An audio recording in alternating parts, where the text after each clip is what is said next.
Hi, everybody. This is a quick video on some general study tips from the Qualify. So, we've been getting a couple emails with people asking for general study tips. So, we decided to make a quick video with hopes that it will help. So, let's jump in and get started. First, I'm going to provide an introduction again of why I'm doing this video, provide you with some good study habits, and then I'm going to share some study habits to avoid. Okay. So again, I am giving you some general study tips. You can use this for studying in general for quizzes and exams while you're in school, or you could use this for your certification. The Qualified, as you know, we're all about certification tips. So it can apply to any certification that you plan to achieve. Okay, so I love this quote from Michelle Obama. The only limit to the height of your achievements is the reach of your dreams and your willingness to work for them. All right, so how do you go about developing good study habits? I want to encourage you. Here's three tips. Okay, first is analyze your learning habits and your style. Okay, so what type of learner are you? It's important to know, are you an audio learner? Does it help for you to hear things, right? Are you a visual learner? Are you a kinesthetic learner? Hands-on, you need to be able to touch things and apply what you're learning. That all makes a difference because based on how you learn, you want to make sure that you're using or learning, right, or studying in that way the most because that's how it's going to stick. I want you to develop and plan your schedule. Okay, because that's how you're going to be able to successfully create a plan. If you know that you work 12-hour shifts or you're working 6 days a week, don't make a plan to study for 3 to 4 days out of the week if it's not realistic for you. So, we'll talk more about that. But in order to develop good study habits, you have to develop and plan according to your schedule. And then lastly, you want to stick to that plan. Okay. Again, don't create a plan just for the sake of doing so. Create a plan that's going to be realistic, that's going to allow you to stick to it. All right. So, 9 tips for good study habits. Again, make a schedule. So, let's say, for example, that you scheduled your certification exam. I like to say plan backwards, right? So, if you know that you have an exam coming up in January or February, how many weeks away is it, right? How many days away is it, right? Break it down like that. Okay. So if my exam is going to be 6 weeks away, I'm going to break my schedule down into 6 weeks so that I can finish before my exam. If your exam is in 12 weeks, do the same thing. But it's going to help you to make a schedule. And again, one that's realistic and that coincides with your current schedule. Okay. Number two, make sections. So I say sections, but okay, let's think about it. Each exam has domains, right? So break your content up by domain. So, you know, some people, it's hard to get organized. So I want you to organize by domain. You can study as much as you want, but sometimes content is overlapping or you can't study that way, right? You need to focus on one thing one at a time. So I need you to make sections by topics or by domain. Tip three, find you a quiet study space. Okay. A place that has a desk if possible, somewhere that you have good lighting, that you can limit distraction, whether that be the TV or your cell phone, so that when I show up to this space, there's one, I have one task, right? One agenda item, and that's to study. Try not to mix, right? Some people, they want to study in their bed. My bed is for sleep. So if I get in my bed thinking I'm going to be successful at studying, more than likely I'm going to fall asleep because the bed is comfy. That's what I'm used to doing there. So find you a dedicated study space. Okay. My fourth tip is flashcards and notes. I love flashcards. Creating your own, or if you don't have time to create your own, that's okay. Some people, they learn by writing. So they make their own flashcards and they take their own notes. We sell digital and physical flashcards on our website. So I'll drop that in the comments. So, especially for RHIT and RHIA exams, right? If you need flashcards, there's some that's out there. You don't have to waste your time creating your own, but you do want to take notes, whether that be in your book or have a dedicated notebook, right? I like to say use highlighters as well. So I'm going to put that tip under tip 4, flashcards, notes, and have your highlighters, right? So as you're reading and you're taking notes, I want you to highlight things that you're comfortable with, things that you're not comfortable with, and things that you still need help with. So I like to use 3 color highlighters. Okay. Green for the things that I know I need to study, but I know, right? Yellow for things that I have an idea about, but I still need to study or I still need to do a little bit more research on, right? And then I like to highlight in pink. I like to highlight in pink the things that I'm struggling with, that I need to focus my time on. Okay. And then my fifth tip is going to be to review, review, review. All of your efforts, you want to constantly go over them.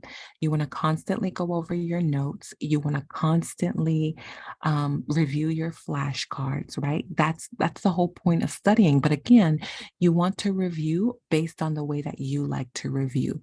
Okay, review the same question, but pitch it in different ways or write it out in a different way. That way, if it's asked to you in a different way, you still know how to come up with the answer. Tip 6 is to get plenty of rest. It's important not to burn yourself out. I see, especially for certification exams. I see people cramming.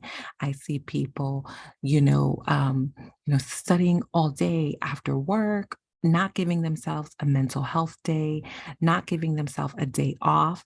That's only going to cause burnout. It's only going to cause you to fry your brain. So, not literally, of course.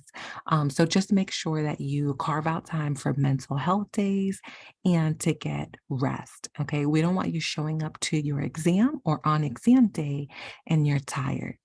And that's going to defeat the purpose.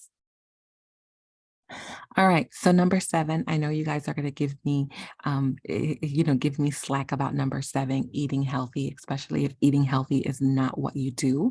But what I want to say is fuel your body appropriately. Okay. Don't eat meals that's going to make you sleepy, right? That's going to weigh you down, that's going to cause you to crash. No, find out what food is going to fuel your body, that's going to keep you alert, and that's going to help you during this period of study. Okay. Tip 8 is to find a study group. Okay. There's study groups on Facebook. Um, if you sign up for courses with us, there's most likely other people in the class that you can buddy up with. You guys are trying to accomplish the same goal, right? So I think that it's important to have an accountability partner or study partner. However, you want to make sure that you find a study group or study buddy who has similar study habits. Okay. You don't need anybody weighing you down. You don't need anybody saying, well, never mind tonight. I have other plans. You need someone who's going to be just as dedicated as you are. Okay. And my last tip is going to be to not be afraid to ask for help. If you're still in school and you have professors or instructors that you can ask for help, get that clarity while you have them. Okay. We have certification coaches, as we call them, at the Qualified, who tutor for HIM certifications. So invest the extra money and hire a tutor. Don't be afraid to ask for help because our goal for you is for you to pass your certification on your first attempt. A lot of our clients come to us once they failed, and that's okay too because you tried on your own. But again, don't be afraid to ask for help or don't be afraid to say what I did the first time didn't work. So I now need to take a different approach. All right. So here are some study habits that I suggest avoiding. Okay. Of course, starting without a plan of action, just saying, oh, I'm going to jump in, I'm going to start studying, and you have no plan. You have no plan, most likely you're not going to stick with studying. You don't have no end in mind, your exam isn't scheduled. You'll keep putting it off. You'll keep thinking, well, I have time, right? I can accomplish more of this, or I can finish reading this chapter later. Being distracted by social media. There's a lot of, people always talk about the negative things on social media, but there's also a lot of positive things on social media. However, social media can be a distraction. You can find yourself scrolling, and next thing you know, an hour has gone by. Okay. That could have been an hour of study time. So if you are going to use your phone or if you are going to be on social media, be on social media looking at content to help you study. Whether that be positive affirmations, whether that be looking at a topic that you need more clarification on, searching the social groups or the study groups. That's the only thing that you should be doing during study time if you're on social media. Okay. Keeping disorganized notes. Okay. You don't want to do that. You want to take the time to organize your notes, even if that means that you need a different notebook or a different section of each notebook for a specific topic. Okay. Write in a way. I know we're all used to just being in a hurry and writing things down. Um, Take this time to write neat, to write clear, to write concise, so that when you go back to read your notes, you have no trouble deciphering what you wrote. Okay. Or you could even pass on your notes to someone else if you want to pay those notes forward, right? So make sure you keep organized, clear, and clean notes. Okay.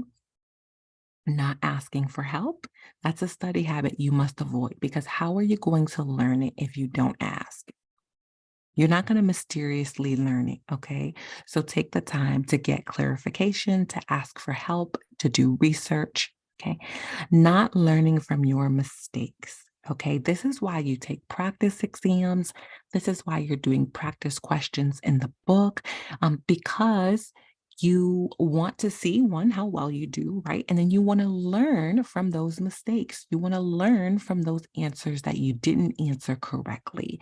So that's really important. But I need you to see that, right? I need you to see where you went wrong so that you know um, how to approach it correctly the next time you answer that question. Okay. And then studying at the wrong place, of course, right? Don't study in a place that's chaotic. Don't study in a place that has a lot of distraction where you know that, yeah, I've been putting 3 hours into studying, but at the same time, the TV has been on, the radio has been on, you're trying to cook or whatever it is that you may be doing. You're not going to be as effective in retaining anything. So make sure again you carve out that place. And then lastly, I just want to be realistic, right?